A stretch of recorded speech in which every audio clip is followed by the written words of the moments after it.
Hello everyone and welcome back to Plants and Lucia. My name is Lucia and this right here is Courtney. Today we talk about the blue star fern. Okay, coming up.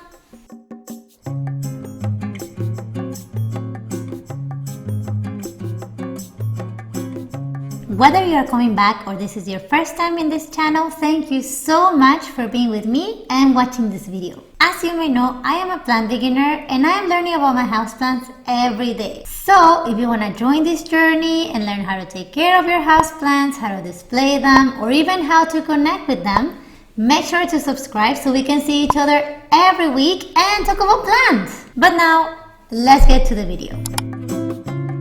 The blue star fern is beautiful and very easy to take care for. That's why this plant is so popular with beginners. So let me give you some interesting facts that I learned about this plant. So the blue star fern is actually an epiphyte. The word epiphyte actually comes from Greek and it actually means epi, on top of, phyte, plant. So epiphytes are actually plants that grow on top of other plants, typically trees. Some examples for epiphytes are actually the air plants like this one or this one.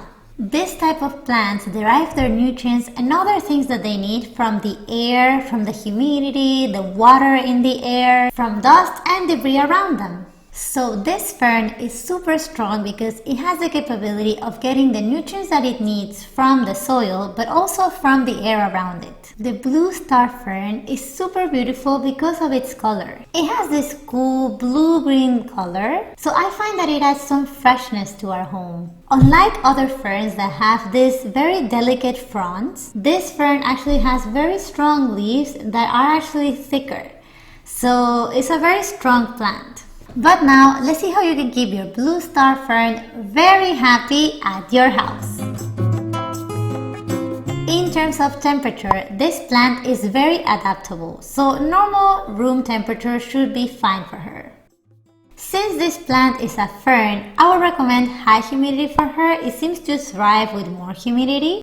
Just don't worry too much about humidity as for example you would worry with a Calathea. What I have done is I put this fern very close to other tropical plants and they tend to help each other with humidity. If you feel that the air in your home is drier than normal, I would recommend that you put her close to a humidifier and she will be fine.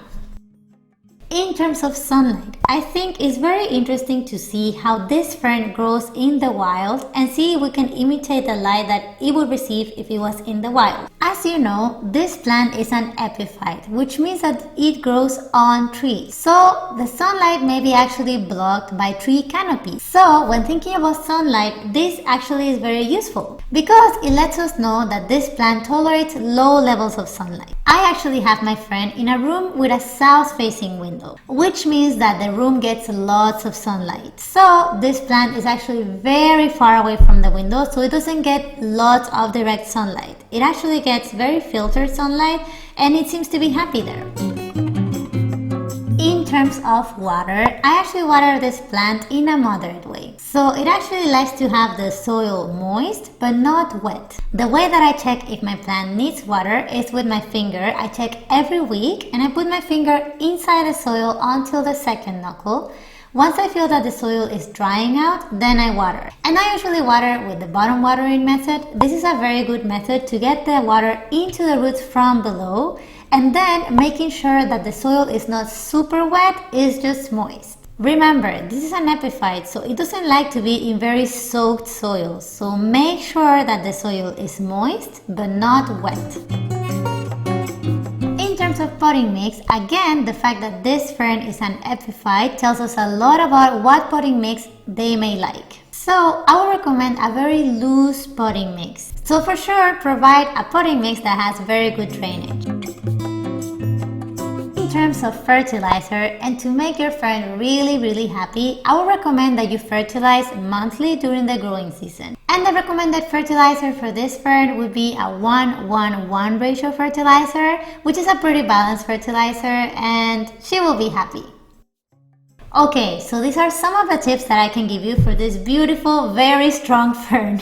If you have any other tips or any other questions about this fern, please make sure to comment below so we can all learn together. Of course, if you would like to be part of this community, you're always welcome. So make sure to subscribe so we can see each other every week and talk about plants. And as always, I will see you in the next video. Okay, ciao!